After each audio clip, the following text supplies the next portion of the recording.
Баршаңызға сәлем достар. Бүгін сіздермен өте дәмді болып шығатын үй жағдайында пицца жасайтын боламыз. Ал жасауды бастайық. Ең алдымен бізге қант, тұз, оның үстіне дрожж қосамыз. Және оның үстіне жылы суымызды құямыз. Барлығын жақсылап біркелкі етіп араластырып шығамыз. Оның үстіне сұйық май қосамыз. Барлығын біркелкі етіп жақсылап араластырамыз. Жақсылап араластырып болғаннан кейін оның үстіне ұнымызды қосып, қамырымызды илейміз.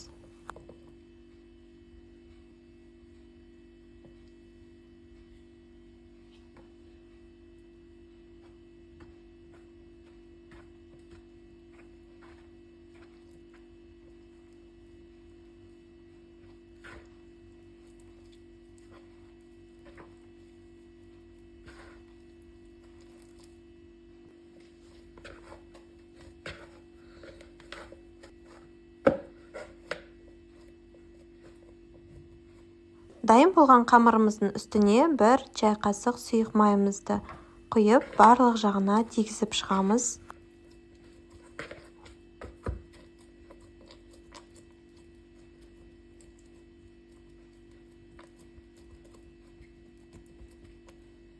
Одан кейін қамырымыздың бетін жауып, 1-1,5 сағат көлемінде жылы жерге қойып қоямыз.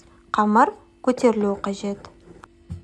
Енді пиццамыздың үстіне жағатын соусымызды дайындайтын боламыз. Ол үшін бізге 2 чай қасық қаймақ қажет, майонез және де томат пастасы қажет болады. Бұл жерде пайдаланып отырған томат пастасы бұл үй жағдайында жасалған томат пастасы.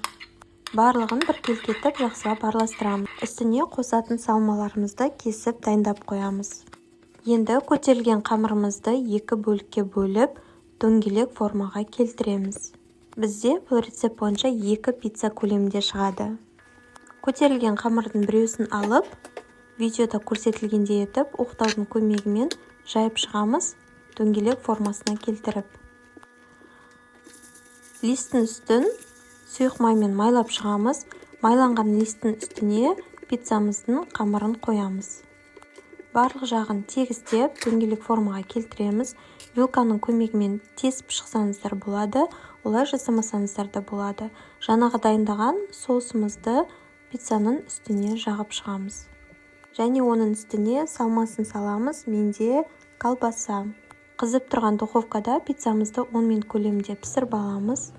10 минут өтті, өткеннен кейін оның үстіне сырымызды сеуіп, сыр ерігенше қайтадан пісіретін боламыз.